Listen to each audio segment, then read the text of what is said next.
मंडळी, गुढीपाडवा म्हटलं की सगळ्यात पहिल्यांदा आठवतो तो म्हणजे कळक किंवा बांबू.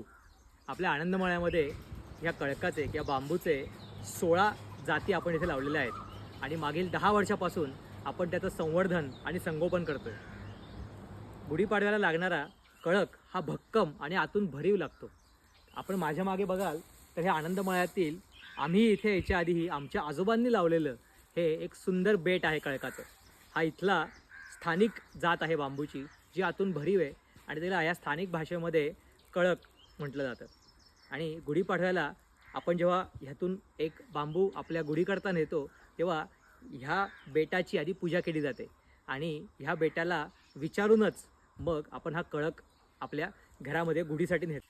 माझ्या मागे असलेला हा बांबूचा आपला दुसरा प्रकार, ह्याला म्हणतात ऑलिव्हरी किंवा मराठीत भाला बांबू. भाल्यासारखे त्याचे जे शूट्स असतात ते असे हे सरळ जातात आणि याला अतिशय छोटी अशी पानं असतात, त्यामुळे हा बांबू काढायला आपला अतिशय सोपा असतो. हा आहे येल्लो बांबू किंवा पिवळा बांबू. ह्याचा उपयोग घरा किंवा हॉटेलमध्ये सजावटीसाठी होतो. हा बांबू पिवळा असून ह्याच्यावर अशा हिरव्या रेषा आहेत. हा बांबू कन्स्ट्रक्शनच्या कामासाठी आपण वापरू शकत नाही, कारण की हा बांबू खूप नाजूक असतो. हॉटेलमध्ये तर या बांबूंची पूर्ण भिंतच तयार केली जाते. माझ्या मागे जो बघताय हा आहे जगातला सगळ्यात उंच बांबू. याला जायंट बर्मा म्हटलं जातं. हा साधारण 250 ते अगदी 300 फुटापर्यंत उंच जातो आणि जेवढं उंच तेवढंच त्याचं खोडही मोठं होतं.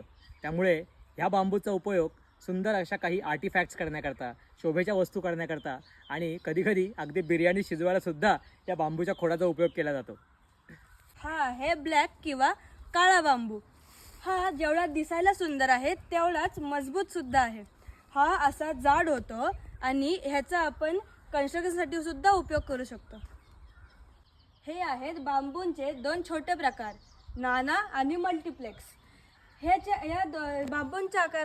या बांबूंचा आकार पेन्सिल सारखा असतो.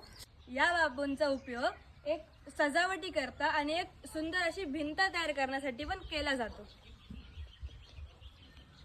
हा बांबू कितीही उपयोगी, किती दिसायला सुंदर असला तरीही शक्यतो ह्या बांबूची शेतामध्ये लागवड केली जात नाही.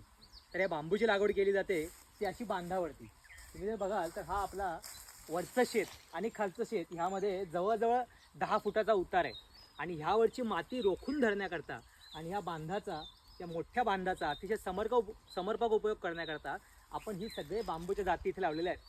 तुम्ही बघाल तर हे बांबूनी ही माती इथे पकडून ठेवली आहे आणि बांबूच्या मुळांच्या जाळ्यामुळे हा माझा बांध